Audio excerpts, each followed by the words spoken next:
Hello বন্ধুরা, আমার কাছে একটা টিভি আসছে 39 ইঞ্চি। দেখতেই পাচ্ছেন, এটা হলো 39 ইঞ্চি একটা টিভি। তো এটার সমস্যাটা কি একটু দেখি আমাদের অন করে। আমি স্ট্যান্ড বাই রিলিজ করেছি, শুধু উপর দা একটুই আসতেছে আর এই লাইন লাইন আসতেছে, দেখতেই পাচ্ছেন। এটা নো পিকচার, কোনো পিকচার নাই, এমনি শুধু ব্লু স্ক্রিন হয়ে আছে, আর কোনো কিছুই নাই। তো চলুন এটাকে খুলে দেখায় কি সমস্যা।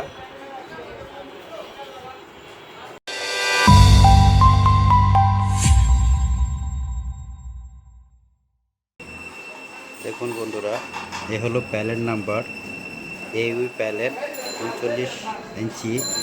তো আপনি প্যালেটটা দেখতেই পাচ্ছেন।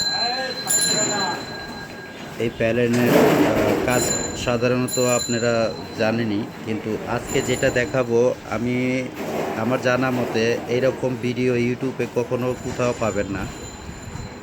আমি আপনাদেরকে 100% গ্যারান্টিতে বলবো, এইরকম আজকে যে কাজটা করব এই কাজটা অন্য কেউই করতে পারবে না।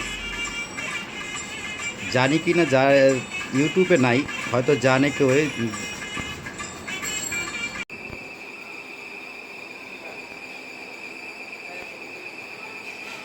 আমি সেটটা অন করে নিছি।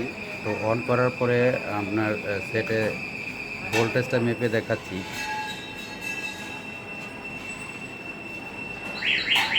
আপনারা দেখছেন আমি দুটা ফিউজ উঠাই দিছি। এটা একবার বিজিএল একবার বিজিএইচ ভোল্টেজটা আসতেছে। তো সেকেন্ড নাম্বারটাও সেম, দেখতেই পাচ্ছেন। এখন যে রেজিস্ট্যান্সটার ভ্যালুটা যেদিক দিয়ে ট্রান্সফার হয়েছে সেইটার ভোল্টেজটা মেপে দেখি এখানে কত আছে। এখানে -5.9 ভোল্ট।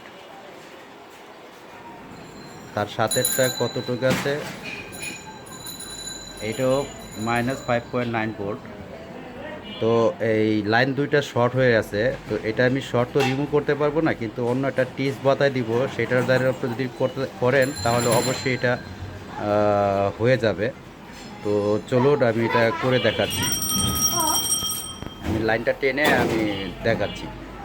অন্যান্য ভিডিও তো দেখবেন আপনারা, এখানে একটা বিজিএল দেওয়া হয়, একটা বিজিএস দেওয়া হয়, দিলে ঠিক হয়ে যায়। কিন্তু এইটা যেহেতু 5 ভোল্ট মাইনাস ভোল্টেজ আসতেছে, তো এটা হবে না। আপনি বিজিএস অ্যান্ড বিজিএল দিলেও এটা কোনো মতেই হবে না। যদি পজিটিভ ভোল্টেজ থাকতো তাহলে হবে। এটা মাথায় রাখবেন আপনারা, যদি পজিটিভ ভোল্টেজ থাকে তাহলে এখানে বিজিএস অ্যান্ড বিজিএল যদি দেওয়া হয় তাহলে হয়ে যাবে। আর যেহেতু মাইনাস ভোল্টেজ আসতেছে, তো এটা আসবে না। তো এখানে আমার প্লাস ভোল্টেজ দিতে হবে। তো আমি প্লাস ভোল্টেজ দিচ্ছি, আমি আপনাদেরকে দিয়ে কানেকশন করে দেখাচ্ছি এবং কি ছবিও দেখাবো। বন্ধুরা দেখুন, আমি এখানে আপনাদের ভালো করে দেখাচ্ছি। এখানে আমি কোনো রেজিস্ট্যান্স শর্ট করি নাই, রেজিস্ট্যান্স দুটা রিমুভ করে দিয়েছি।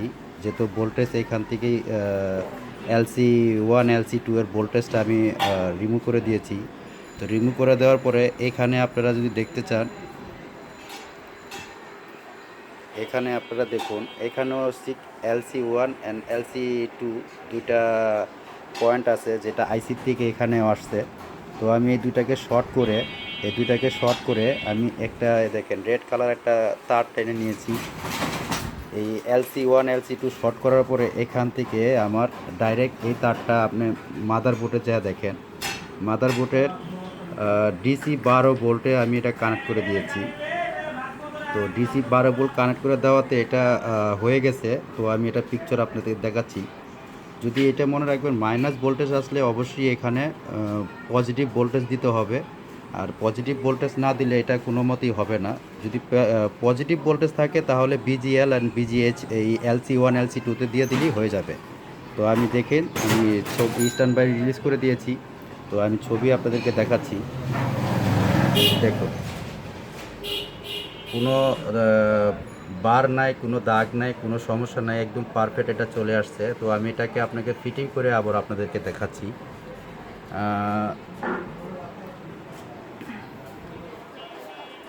আপনারা আবার একটু ভালো করে দেখেন আমি এখানে কি করেছি। এখানে দুটো রেস্টেজ আমি অলরেডি রিমুভ করে রেখেছি, LC1 LC2 এর। রিমুভ করার পরে এখানে আপনাদের LC1 অ্যান্ড LC2 এর দুটো পয়েন্ট পাবেন। এখানেও সেম ওই আইসির এখান থেকে পয়েন্ট আসছে, তো এই দুটো শর্ট করে দিয়ে এইখান থেকে আমি একটা DC 12 ভোল্ট আমাদের মাদার বোর্ডের থেকে ভোল্টেজটা টেনে দিয়ে দিচ্ছি। তো দিয়ে দিলেই এটা হয়ে যাবে। তো চলুন আমি ফিটিং করে আপনাদেরকে আবার দেখাচ্ছি, ফুল ফিটিং করে। দেখুন বন্ধুরা, আমি এটা অলরেডি কমপ্লিট ফিটিং করে ফেলেছি। তো আমি এখন অন করে দেখাচ্ছি। স্ট্যান্ড বাই রিলিজ করে দিয়েছি, টিভি অন হচ্ছে। টিভি অন হয়ে গেছে, দেখতেই পাচ্ছেন, কোনো সমস্যা নাই। ছবি আমি দেখাতে পারছি না, কারণ ছবি দেখালে ইউটিউবের থেকে কপিরাইট আসে। তো এটার জন্য আমি ছবি দেখাচ্ছি না, আপনারা ফুল স্ক্রিনে দেখতে পারেন। নো সিঙ্গেলে কোনো ডিস্টার্ব নাই। শুধু একমাত্র সমস্যা হলো প্যারেন্ট শর্টের কারণে উপরে কতদিন দাগ চলে আসছে। তো আমি অলরেডি পার্টিকে ইনফর্ম করেছি, পার্টি আমাকে বলে দিয়েছে যে ডিসপ্লে খারাপ, ডিসপ্লে যেহেতু ঠিক হয়েছে, উপরে আমারও কোনো প্রয়োজন নাই। তো আমি ছবি দেখতে পারলেই হলো। তো আমি অলরেডি ইনফর্ম করছি, পার্টি আসতেছে ডেলিভারি নেওয়ার জন্য।